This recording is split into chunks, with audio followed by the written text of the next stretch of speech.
오늘 설교 본문은 마태복음 26장 40절에서 41절, 마태복음 6장 13절입니다. 찾으신 줄 알고 봉독하겠습니다. 마태복음 26장. 제자들에게 오사 그 자는 것을 보시고 베드로에게 말씀하시되 너희가 나와 함께 한 시간도 이렇게 깨어 있을 수 없더냐. 시험에 들지 않게 깨어 기도하라. 마음에는 원이로되 육신이 약하도다 하시고. 마태복음 6장. 우리를 시험에 들게 하지 마시옵고 다만 악에서 구하시옵소서. 사단은 대단히 간교한 존재입니다. 성경을 보면 사단의 가장 큰 무기는 간계인 것을 알 수 있습니다. 따라서 성경에 기초한 성령의 인도하심에 따른 바른 지식이 없으면 누구나 마귀에게 속아서 헛된 생각과 죄악에 떨어집니다. 헛된 생각 가운데 최고의 망상은 이단 사상입니다. 우리가 성령으로 충만해야 하는 이유는 마귀의 간계를 파악하고 속지 않기 위함입니다. 마귀의 간계를 능히 대적하기 위하여 하나님의 전신갑주를 입으라. 우리의 씨름은 혈과 육을 상대하는 것이 아니요 통치자들과 권세들과 이 어둠의 세상 주관자들과 하늘에 있는 악한 영들을 상대함이라. 마귀가 하는 일은 언제든지 신자들을 포함하여 사람들의 마음을 속여서 그리스도께로 향하지 못하게 하는 것입니다. 그러므로 여러분들이 그리스도로부터 멀어지고 있거나 그리스도께로 가까이 가지 않고 있다면 그것은 마귀의 간계함에 속은 상태입니다. 뱀이 그 간계로 하와를 미혹한 것 같이 너희 마음이 그리스도를 향하는 진실함과 깨끗함에서 떠나게 하여 부패할까 두려워하노라.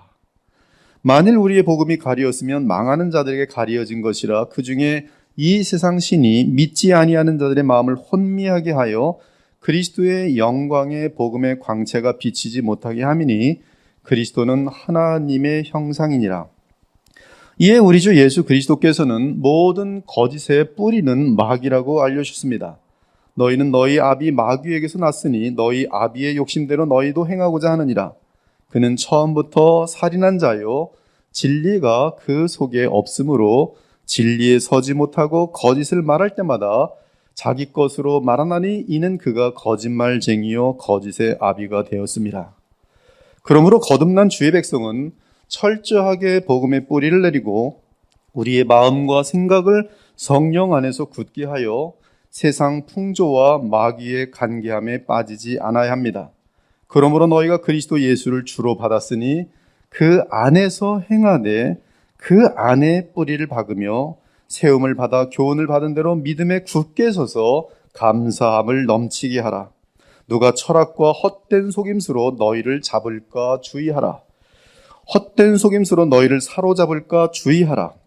이것은 사람의 전통과 세상의 초등 학문을 따름이요 그리스도를 따름이 아니니라. 따라서 거듭난 그리스도인들이 가장 신경 써야 하는 일 중 하나는 마귀의 간계함과 마귀의 미혹에 빠지지 않도록 늘 성령 충만해야 하는 것입니다. 이에 예수께서는 제자들에게 여러 차례에 걸쳐 마귀의 시험에 들지 않도록 기도하라고 권면하셨습니다. 너희가 나와 함께 한 시간도 이렇게 깨어 있을 수 없더냐? 시험에 들지 않게 깨어 기도하라. 마음에는 원이로되 육신이 약하도다. 우리를 시험에 들게 하지 마시옵고 다만 악에서 구하시옵소서. 한편 사도 바울이 마귀의 간계를 말할 때 그 문맥을 아는 것은 대단히 중요합니다. 그 이유는 놀랍게도 마귀의 간계는 사람이 생각하지 못한 부분에서 발생하기 때문입니다. 하나님의 말씀을 깊게 다루지 못하는 사람들도 상당히 신앙적인 이름으로 마귀의 간계에 빠져 있는 사람들이 허다하게 많습니다. 신사도 운동이랄지 무슨 세상 의를 추구하는 운동이랄지 다 마귀의 간계함에 빠져서 하나님이 원하시는 그런 바른 복음에 있지 아니하고 오히려 자신들의 어떤 주장과 의를 위해서 그리스도로부터 멀어지고 오히려 심지어 그리스도를 방해하는 세력으로 등장할 때가 얼마나 많은지 모르는 것입니다.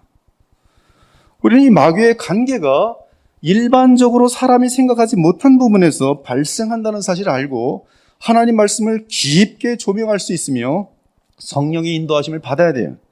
고린도후서 2장을 보면 마귀의 관계에 대해 바울이 언급합니다. 이는 우리로 사탄에게 속지 않게 하려 함이라.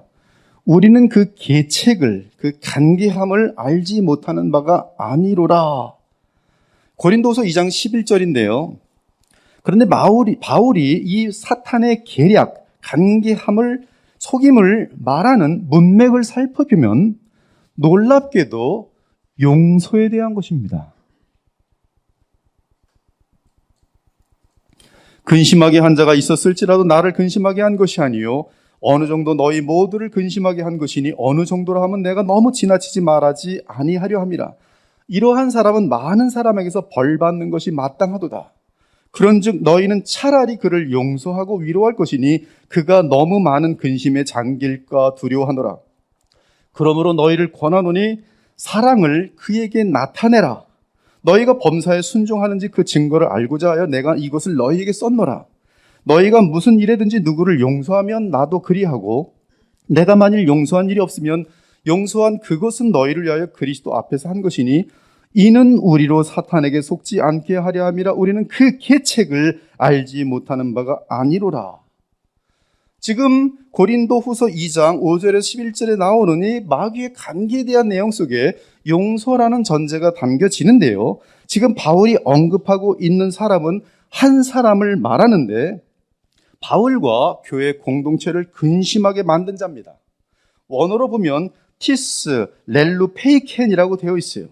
그 사람은 공동체에 고통을 주고 슬픔을 주고 괴로움을 주고 걱정거리를 만든 사람입니다. 물론 바울도 그로 인해 많은 고통과 근심을 당하였습니다.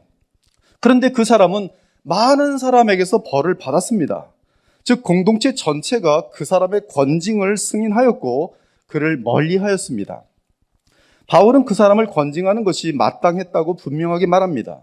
놀랍게도 그 사람은 참된 하나님의 사람이었기에 교회의 권징을 받고 진심으로 회개하고 주께로 돌아왔습니다. 그 사람이 누구입니까? 바울의 진실성과 사도성을 의심하는 자입니까? 그럴 수 없습니다.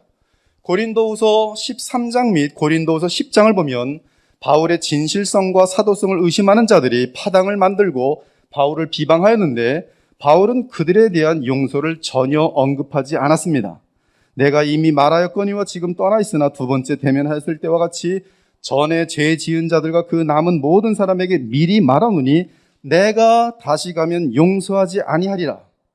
그들은 하나님의 복음을 변개시키는 거짓 사도들로서 제거 대상일 뿐 회복의 대상이 아니었습니다. 그들은 마귀의 간계함으로 사람들을 지옥으로 떨어뜨리는 자들이었어요. 내가 하나님의 열심으로 너희를 위하여 열심을 내노니 내가 너희를 정결한 처녀로 한 남편인 그리스도께 드리려고 중매함이로다. 그러나 나는 뱀이 그 간계와 하와를 미혹한 것 같이 뱀이 그 간계로 하와를 미혹한 것 같이 너희 마음이 그리스도를 향하는 진실함과 깨끗함에서 떠나 부패할까 두려워하노라. 만일 누가 가서 우리가 전파하지 아니한 다른 예수를 전파하거나 혹은 너희가 받지 아니한 다른 영을 받게 하거나 혹은 너희가 받지 아니한 다른 복음을 받게 할 때에는 너희가 잘 용납하는구나. 그런 사람들은 거짓 사도여 속이는 일꾼이니 자기를 그리스도의 사도로 가장하는 자들이니라. 이것은 이상한 일이 아니라 사탄도 자기를 광명의 천사로 가장하나니 그러므로 사탄의 일꾼들도 자기를 의의 일꾼으로 가장하는 것이 또한 대단한 일이 아니니라. 그들의 마지막은 그 행위대로 되리라. 그러므로 바울이 용서하지 못하는 자들은 이단 사상을 가르치는 자들로서 복음의 진리 그 자체를 흔들어 놓는 가짜 사도들, 곧 의의 일꾼으로 가장한 사탄의 심부름꾼들이었습니다. 이처럼 바울에게는 이단 사상을 가진 자들을 사랑하고 용납하는 것은 허용될 수 없었습니다. 그 이유는 고린도 교회는 바울이 전한 그리스도의 복음에 서 있는 교회였기 때문입니다. 그러므로 만일 바울의 권위가 무너지면 고린도 교회는 다른 복음 위에 서게 될 것입니다. 그렇게 되면 그들은 영생을 잃는 거짓 교회가 될 것입니다. 그러므로 바울이 용서한 대상은 거짓 교훈을 가르치는 무리들이 절대 아니었습니다. 그렇다면 바울이 용서한 그 한 사람은 누구입니까? 바울이 용서를 제시한 그 한 사람은 권징과 용서와 사랑이 언급된 것으로 보아 고린도전서 5장에서 권징을 받은 사람입니다. 고린도 5장을 보면 악을 행한 사람의 죄가 노출되었습니다. 이때 바울은 노출된 죄를 신속하게 처리합니다. 만일 노출된 죄를 가만히 놔두면 교회는 그 죄에 물들어 썩게 될 것입니다. 따라서 바울은 노출된 죄를 지은 자를 교회적인 차원에서 권징합니다. 너희 중에 심지어 음행이 있다 함을 들으니 그런 음행은 이방인 중에서도 없는 것이라. 그리하고도 너희가 오히려 교만하여져서 어찌하여 통한이 여기지 아니하고 그 일 행한 자를 너희 중에서 쫓아내지 아니하였느냐.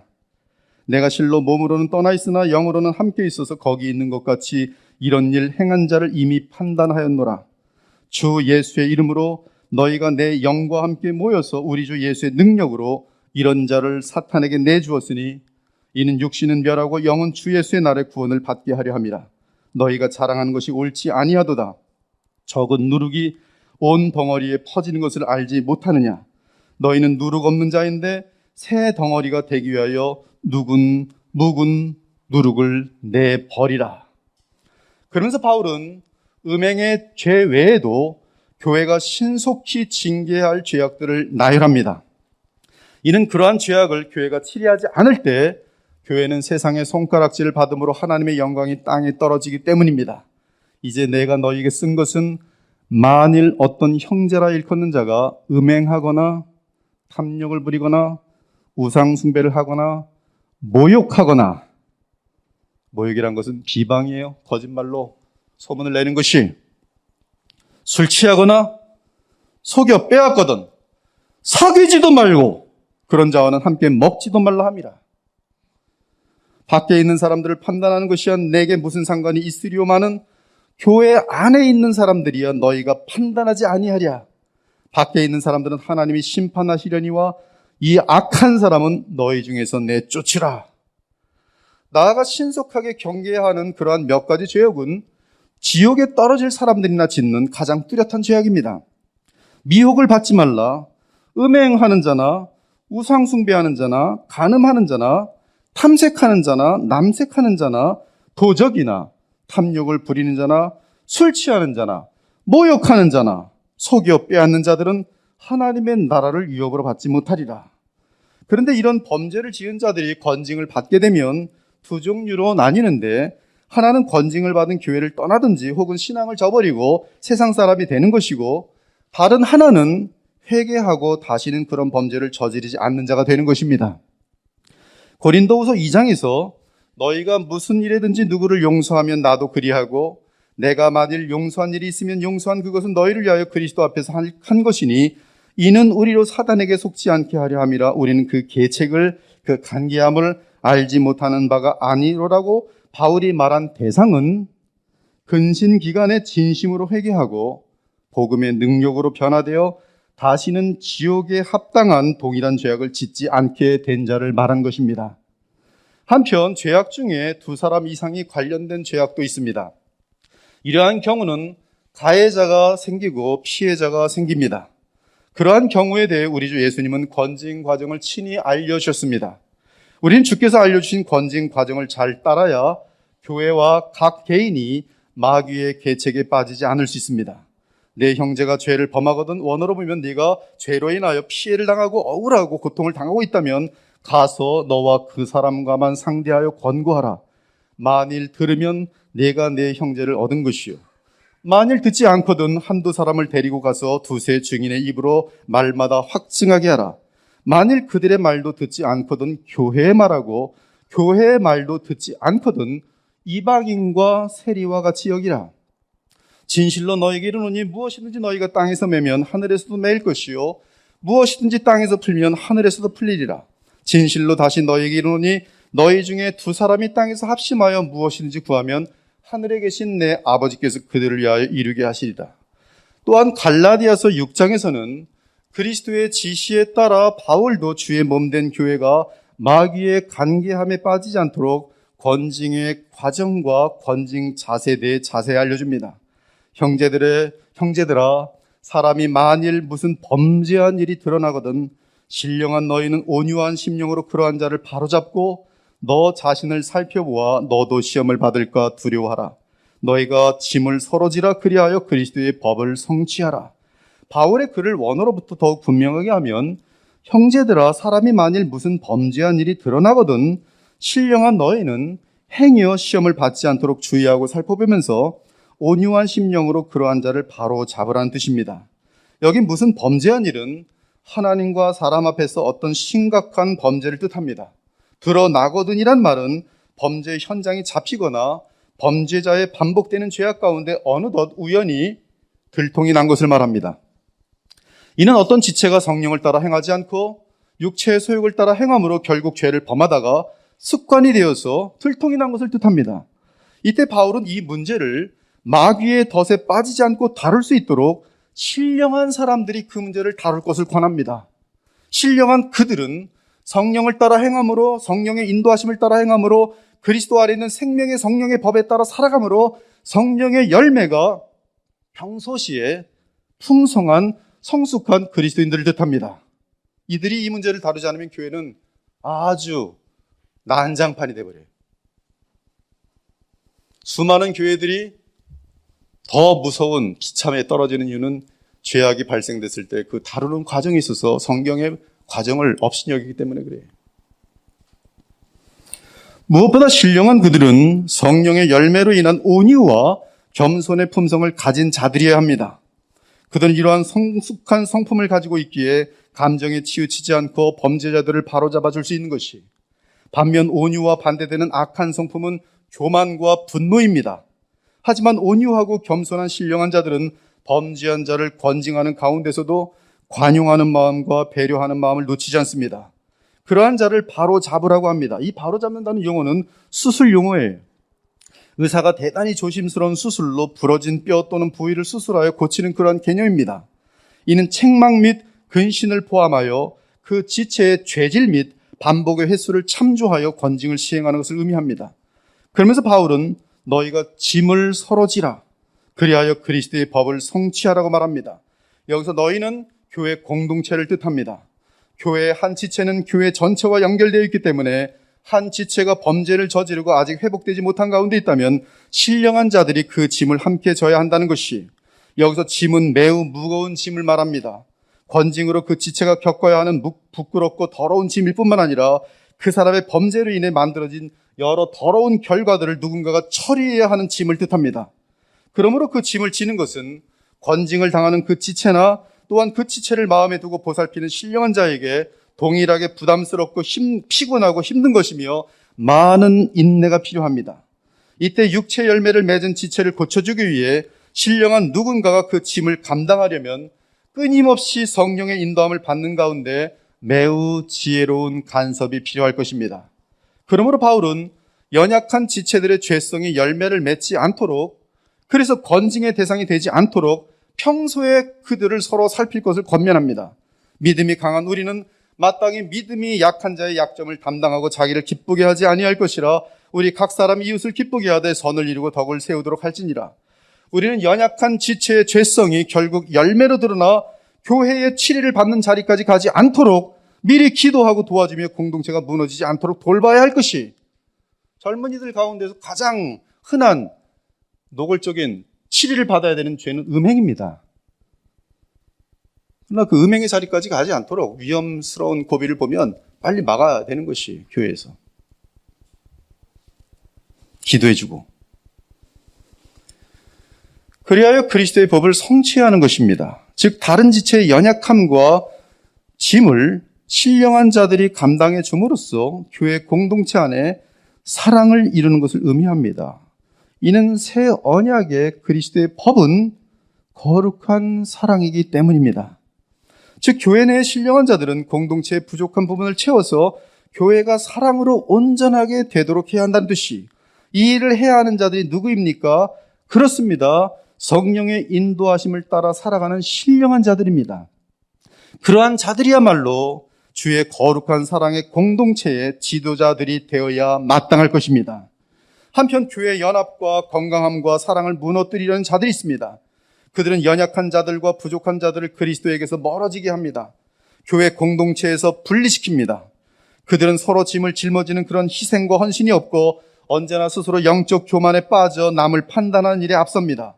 하지만 결국 그들은 주 앞에서 문제를 일으킬 뿐만 아니라 아무런 쓸모없는 존재들로 드러나게 되는 것이, 더욱이 교만한 자들은 다른 사람의 평가에 예민하고 다른 사람들의 칭찬을 얻고자 합니다.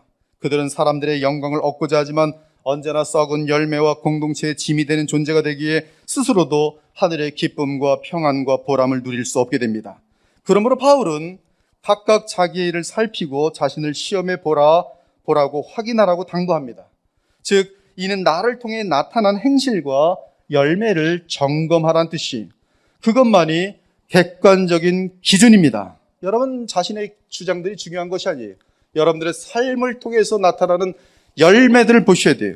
그들의 열매로 그들을 알지니 가시나무에서 포도를 또는 엉겅퀴에서 무화과를 따겠느냐. 이와 같이 좋은 나무마다 아름다운 열매를 맺고 못된 나무가 나쁜 열매를 맺나니 좋은 나무가 나쁜 열매를 맺을 수 없고 못된 나무가 아름다운 열매를 맺을 수 없느니라. 아름다운 열매를 맺지 아니하는 나무마다 찍혀 불에 던져지느니라. 이러므로 그들의 열매로 그들을 알리라. 그러므로 우리는 늘 하나님의 말씀을 기준으로 하여 나의 삶에서 나타나는 행실을 점검해야 합니다. 이는 다른 사람에게 자랑하기 위함이 아니며 나아가 다른 사람들의 인정을 받기 위함이 아니라 오직 하나님의 말씀으로 자신을 점검함으로 신앙 양심의 확신과 보람과 긍지를 갖게 되면서 하늘의 기쁨과 평안을 누리게 되는 것이, 그러므로 바울은 언제나 그리스도의 심판대를 의식하며 사는 것이 성도의 지혜라고 알려줍니다. 그런즉 우리는 몸으로 있든지 떠나든지 주를 기쁘시게 하는 자가 되기를 힘쓰노라. 이는 우리가 다 반드시 그리스도의 심판대 앞에 나타나게 되어 각각 선악간의 그 몸으로 행한 것을 따라 받으려 함이라. 또한 베드로는 언제 어디서든 하나님을 의식하고 거룩하게 살 것을 당부합니다. 그러나 그 거룩함은 반드시 사랑으로 열매를 맺어야 한다고 말합니다. 내가 거룩하니 너희도 거룩할지어다 하셨느니라. 외모로 보시지 않고 각 사람의 행위대로 심판하신 이를 너희가 아버지라 부른즉 너희가 나그네로 있을 때를 두려움으로 지내라. 너희는 그를 죽은 자 가운데 살리시고 영광을 주신 하나님을 그리스도로 말미암아 믿는 자니 너희 믿음과 소망이 하나님께 있게 하셨느니라. 너희가 진리를 순종함으로 너희 영혼을 깨끗하게 하여 거짓이 없이 형제를 사랑하기에 이르렀으니 마음으로 뜨겁게 피차 서로 사랑하라. 분명한 것은 그리스도께서는 주의 몸을 구성하는 지체들이 힘써 교회를 건강하고 아름답게 세울 것을 당부하시며 그 세운 공로에 따라 상을 베푸실 것을 약속하신 사실입니다. 심는 이와 물 주는 이는 한 가지나 각각 자기가 일한 대로 자기의 상을 받으리라. 우리는 하나님의 동역자들이여 너희는 하나님의 밭이요 하나님의 집이니라. 내게 주신 하나님의 은혜를 따라 내가 지혜로운 건축자와 같이 터를 닦아두매 다른 이가 그 위에 세우나 그러나 각각 어떻게 그 위에 세울까를 조심할지니라. 이 닦아둔 것 외에 능히 다른 터를 닦아둘 자가 없으니 이 터는 곧 예수 그리스도라. 만일 누구든지 금이나 은이나 보석이나 나무나 풀이나 지프로 이 터 위에 세우면 각 사람의 공적이 나타날 터인데 그 날이 공적을 밝히리니 이는 불로 나타내고 그 불이 각 사람의 공적이 어떠할 것을 시험할 것임이라. 만일 누구든지 그 위에 세운 공적이 그대로 있으면 상을 받고 누구든지 그 공적이 불타면 해를 받으리니 그러나 자신은 구원을 받되 불 가운데서 받은 것 같으리라. 사랑하는 여러분, 우리는 그리스도의 몸된 교회를 세우고자 하는 선한 의도를 가지고도 제대로 세우지 못하는 경우가 허다합니다. 그렇다면 자기 영광과 유익을 구하기 위해 교회를 분열시키고 허무는 일에 앞장선 자들은 어떻게 되겠습니까? 너희는 너희가 하나님의 성전인 것과 하나님의 성령이 너희 안에 계시는 것을 알지 못하느냐? 누구든지 하나님의 성전을 더럽히면 하나님이 그 사람을 멸하시리라. 하나님의 성전은 거룩하니 너희도 그러하니라. 한편 건징은 주 예수 그리스도께서 친히 제정하신 것으로서 건징을 당한 사람에게는 무서운 일이 발생하도록 되어 있습니다. 즉 교회를 통한 주의 보호하심이 일시적으로 거두어지는 현상이 나타납니다. 따라서 그 사람은 어마어마한 영적인 어둠 속에 있게 됩니다. 그가 영적으로 살아날 수 있는 유일한 길은 주께로 돌아가 회개하는 것밖에 없습니다. 만일 그가 회개하지 않으면 그 사람은 반드시 불신자로 드러나게 될 것입니다. 즉 처음부터 구원을 받은 자가 아닌 것입니다. 따라서 그 사람은 거룩한 교회의 건징과 함께 자신의 정체를 드러내고 세상으로 돌아갈 것입니다. 하지만 고린도 교회 그 죄인은 놀랍게도 참 신자였고 따라서 회개하였습니다. 그리고 그 사람의 회개는 회개의 열매로 나타났고 이에 바울은 그의 회개를 인정하고 용서를 말하였습니다. 그러면서 만일 교회 공동체가 참으로 회개하고 회개의 열매를 맺은 그 사람을 용서하지 않는다면 바로 그것이 마귀의 계책에 속는 것이라고 알려주고 있습니다. 즉 교회는 궁극적으로 복음으로 사람을 변화시키는 데 있는 것이지 정죄를 위해 존재하는 것이 아니라는 말씀이, 이는 우리로 사탄에게 속지 않게 하려 함이라. 우리는 그 계책을 알지 못하는 바가 아니로라. 따라서 마귀의 계계에 속지 않은 결과로 교회는 세 가지를 지킬 수 있게 됩니다. 하나는 교회의 순결과 거룩함이요, 다른 하나는 그릇된 이단 사상에서 보호하는 것이요, 마지막으로 한 영혼의 회복과 사랑입니다. 반면 마귀는 어떤 방법을 통해서든 교회의 거룩함을 무너뜨리려고 합니다. 그리고 그 계책은 세 가지로서, 첫째는 교회를 죄로 더럽히려는 것이고, 둘째는 그릇된 거짓 교훈으로 복음 그 자체를 허무는 것이며, 셋째는 교회의 사랑을 무너뜨리는 것이, 이것이 사탄이 간교함을 부리는 열매들이, 속은 자들은 열매로 가게 돼 있어요. 죄에 속해버리든지, 사랑을 잃어버리든지, 바른 교리를 잃어버리든지, 다 마귀에게 속은 존재들이, 그 간교함에 속은 자들이. 그러므로 우리는 주의 몸된 교회는 이 세 가지 곧 바른 복음과 거룩과 사랑을 항상 함께 붙들어야 한다는 사실을 잊어서는 안 됩니다. 그것이 교회가 놓쳐서는 안 되는 세 가지. 요한계시록을 보면 에베소 교회에 대한 예수 그리스도의 평가가 나옵니다. 내가 내 행위와 수고와 내 인내를 알고 또 악한 자들을 용납하지 아니한 것과 자칭 사도라 하되 아닌 자들을 시험하여 그의 거짓된 것을 내가 드러낸 것과 또 내가 참고 내 이름을 위하여 견디고 게으르지 아니한 것을 아노라. 그러나 너를 책망할 것이 있나니 너의 처음 사랑을 버렸느니라. 그러므로 어디서 떨어졌는지를 생각하고 회개하여 처음 행위를 가지라. 만일 그리하지 아니하고 회개하지 아니하면 내가 내게 가서 네 촛대를 그 자리에서 옮기리라. 바울은 에베소 교회 장로들에게 마지막 이별 인사를 하면서 에베소 교회를 무너뜨리는 두 종류의 원수가 올 것이라고 경고했습니다. 하나는 외부에서 들어오는 사나운 일이고, 다른 하나는 내부에서 일어나는 원수로서 자기들의 영리를 위해 복음과 진리를 왜곡하여 전하는 사람들이라고 알려줬어요. 내가 떠난 후에 사나운 이리가 여러분에게 들어와서 그 양떼를 아끼지 아니하며, 또한 여러분 안에서도, 여러분 중에서도 제자들을 끌어 자기를 따르게 하려고 어그러진 말을 하는 사람들이 일어날 줄을 내가 아노라. 에베소 교회는 이 장로들과 더불어서 바울의 이 말씀을 마음속에 두고 지켰는지 외부의 원수 및 내부 원수에 대해 철저한 대응을 하였습니다. 달리 말하자면 자칭 사도라 하는 외부에서 들어온 자들을 시험하여 그들의 거짓을 드러내었고, 내부적으로는 교회 내부에서 발생한 니골라 당이라는 세력을 미워하며 경계하였습니다. 이에 영광과 승리의 주 예수 그리스도께서는 그러한 에베소 교회를 칭찬하셨어요. 분별을 잘 해내므로 바른 교훈을 지켜낸 것을 칭찬하셨습니다. 또한 죄와 싸워 거룩을 지켜낸 교회라고 칭찬하셨어요. 하지만 예수 그리스도께서는 에베소 교회에 대해 한 가지를 책망하십니다. 그런데 이 한 가지 책망이 너무 무서운 책망이, 그것은 예수님의 책망은 교회가 처음 사랑을 잃었다는 것입니다. 사랑 여러분, 교회는 무엇보다 사랑이 있어야 합니다. 교리가 뼈대와 같다면 사랑은 살과도 같습니다. 뼈대가 없을 수는 없지만 뼈다귀만 있는 몸은 보기 흉합니다. 이와 같이 사랑이 없는 교회는 혐오감을 줍니다.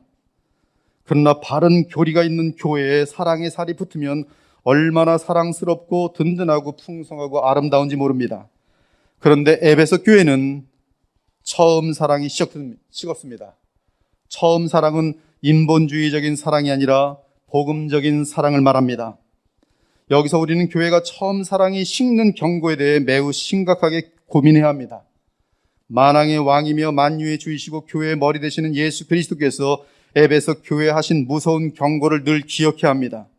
이 경고는 다른 경고보다 훨씬 심각한 것인데, 이는 바로 교회가 처음 사랑을 잃으면 죽은 교회가 된다는 사실이.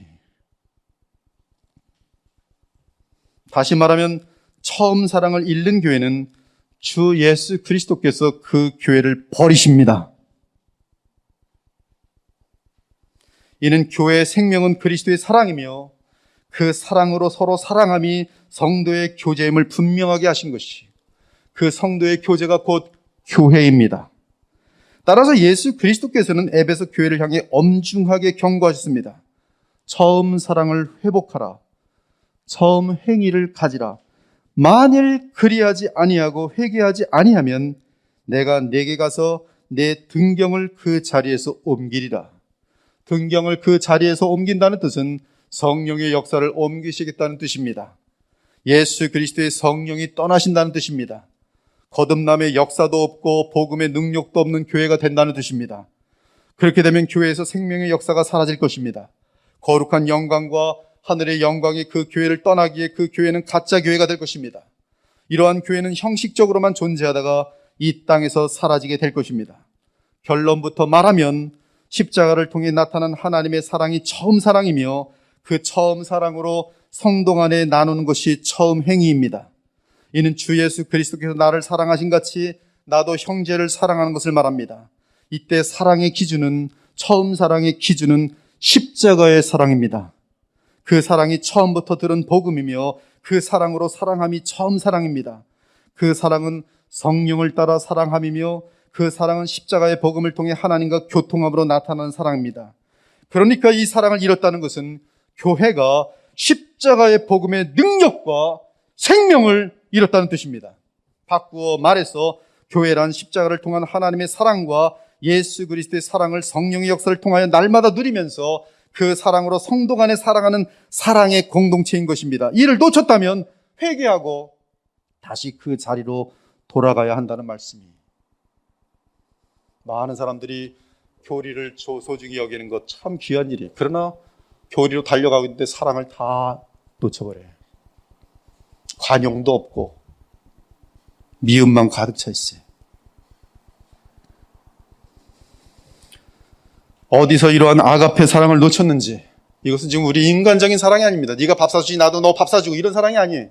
내가 받은 예수님의 사랑으로 인해서 서로 사랑하게 되는 아가페적인 사랑이.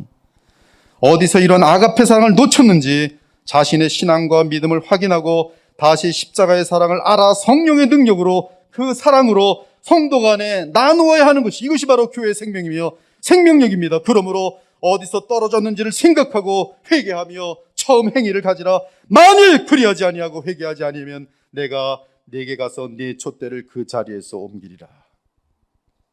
그리스도의 사랑이 없는 사람은 시체예요. 그가 아무리 많은 박사라도 시체예요. 지금 이 시대에서도 틀린 것에 대해 너무 예민한 나머지 사랑을 잃는 자들이 많습니다. 악한 자와 거짓 사도와 거짓 선자와 자기 배를 채우려는 자들을 경계하는 것에 온 마음을 두는 것은 너무 귀하지만 거기에 혈안이 되고 자기를 드러내다 보면서 사랑으로 균형을 잡지 못하고 도리어 사랑을 잃고 판단만 앞서는 교회들이 많이 나타나고 있어요. 늘 서슬이 퍼렇게 하고 다니면서 남을 판단하느라 사람들을 서늘하게 하고 성도들과 교회들이 많이 있습니다. 부담스럽게 하는, 서로 판단하는 거예요. 그래서 자유가 없어요. 말실수해서 또 걸리면 큰일 나는 거예요. 대화를 안 하고 만남도 갖지 않고 실수하지 않을까 봐. 이러한 교회의 모습은 마치 에베소 교회와 같습니다. 이러한 그리스도인들은 마치 사랑 없이 진리만 말하며 판단하는 마치 살 없는 뼈다귀와 같은 모습을 하고 있어요. 사랑하는 여러분, 마귀의 관계는 처음에는 교회를 세속화시키고 죄로 더럽히는 데 있습니다. 그것이 마귀. 어떻게든지 교회를 더럽게 만들어요. 나중에는 동성연애까지 죄가 아니니까 마음껏 동성연애하게 만들어요. 어마어마한 더러운 무서운 관계입니다. 하지만 죄와 대항하고자 하면 어느새 성도 간의 사랑을 쉽게 만들어요. 관계함이. 그래. 이번엔 그럼 서로 너 잘났고 너 잘났고 네가 더 그렇고 네가 더 그렇고 다 서로 판단하게 만들면서 사랑을 싹 쉽게 만들어요. 그것이 마귀의 관계입니다. 그러니 얼마나 깨어 있어야겠어요. 얼마나 지혜가 많아야 합니까? 오늘 우리가 몸담은 그리스도의 보혈교회는 마귀의 관계를 이기고서는 건강한 교회입니까? 진리와 거룩이 보존되며 그럼에도 사랑과 포용과 관심이 넘치고 있습니까? 또한 죽도록 주를 위하여 충성하는 지체들로 가득합니까? 계속 방심하지 말고 그리스도의 십자가의 능력으로만 살아갈 수 있길 바랍니다. 오직 복음의 능력만이 마귀의 관계를 이기고 거룩하고 그럼에도 사랑이 넘치는 참된 교회를 세우는 줄 믿고 달릴 수 있기를 바랍니다.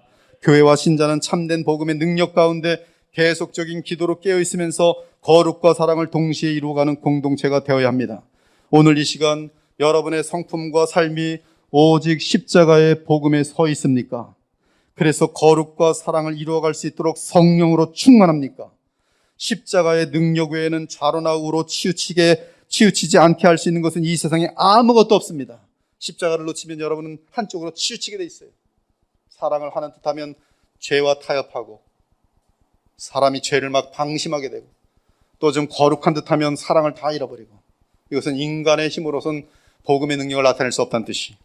그래서 애들 키우는 것도 마찬가지예요. 사랑으로 키워놓으면 아주 버르장머리 없는, 아무 권위질지도 모르는, 대들기나 하는 그런 아주 이상한 아이를 만들어 놓고, 엄중하게 키워놓고 나면 또 전혀 사랑할 줄도 모르고 사랑받을 줄도 모르고. 십자가의 능력 외에는 좌로나 우로 치우치지 않게 할 수 있는 것은 이 세상에 아무것도 없습니다. 마귀는 이 사실을 잘 알기 때문에 예수 그리스도와 그분의 십자가의 능력을 놓치게 한 후 어떤 사람을 거룩하게 만드는 듯하면서 정죄와 교만과 판단의 사람으로 만들어버리고, 어떤 사람은 사랑으로 넘치게 만드는 듯하면서 죄를 방치하고 세속에 물들어버리는 더러운 부류의 사람으로 만들어버리는 것이, 오늘 우리는 이러한 마귀의 관계를 알게 되었으니 더욱 그리스도께 우리의 눈과 마음을 두기 바랍니다. 그것만이 해결책이. 결코 죄 가운데 빠져 범죄함으로 공동체 해가 되는 존재가 되지 않기 바랍니다. 또한 죄를 범한 자가 있다면 주께로 돌아와 회개하도록 기도해주고, 우리 중에 성령으로 충만한 자들은 그들의 죄의 짐을 지기 바랍니다. 하지만 그들이 회개하지 않는 한 멀리하는 것이 공동체를 더럽히지 않는 비결임을 잊어서는 안 됩니다.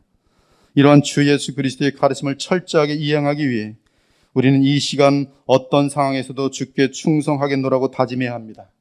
그리고 그러한 충성심은 오직 기도 외에 다른 방법으로 유지될 수 없음을 깨닫기 바랍니다. 주님을 붙드는 길은 기도밖에 없어요. 제자들에게 오사 그 자는 것을 보시고 베드로에게 말씀하시되, 너희가 나와 함께 1시간도 이렇게 깨어 있을 수 없더냐. 시험에 들지 않게 깨어 기도하라. 마귀의 간계함이 얼마나 깊은지 절대로 여러분의 지능과 판단 가지고 이길 수 없어요. 오직 시험에 들지 않게 주님을 붙드는 것만이, 그래서 깨어있는 것만이 이 거룩과 사랑의 긴장 속에서 하나님의 나라를 온전히 세워나갈 수 있는 것이, 우리를 시험에 들게 하지 마시옵고 다만 악에서 구하시옵소서. 오직 십자가의 능력만이 우리를 거룩과 사랑의 성도로 이끌어가는 줄 알고 계속 그리스도 안에서 우리 주 예수 그리스도를 온전히 닮아가는 저와 여러분이 되기를, 그리고 영광된 그리스도의 보혈교회가 되기를 우리 주 예수 그리스도의 이름으로 축원합니다. 아멘. 기도 올리겠습니다. 주 하나님 감사합니다. 우리에게 성경을 주셔서 너무나 감사합니다. 주님께서는 또한 성령을 우리에게 보내주셔서 하나님의 복음의 말씀을 이해할 수 있도록 인도하신 것을 감사합니다. 우린 짐승처럼 살다가 아무것도 알지 못한 채 자신의 탐욕을 오히려 기도하며, 또 자신의 탐욕을 위해 하나님을 부르다가 구원받은 줄로 착각하다가 진력으로 떨어질 존재들인데, 주께서는 우리에게 바른 신앙의 양심 주시고 우리를 새 사람으로 만드시고, 또한 이렇게 주의 뜻을 알아서 순종할 수 있는 자녀들로 인도하시니 감사합니다. 주님, 저희들로 하나님이 원하시는 온전한 성품까지 계속 성장하는 그러한 각 개인들이 되며, 또한 그러한 공동체가 되어서 하나님이 지금 이 시대에 보실 때 주의 기쁨을, 주의 마음을 기쁘시게 할 수 있는 교회가 되어서 주께서 마음껏 사용하시고 역사하는 아름다운 인생들과 교회 공동체와 가정이 되게 하여 주시옵소서. 주님께서 이 교회와 함께 하실 줄 믿습니다. 오늘도 주의 복음을 허락해 주신 주님께 감사드리며 살아계신 우리 주 예수 그리스도의 이름으로 기도 올렸나이다. 아멘.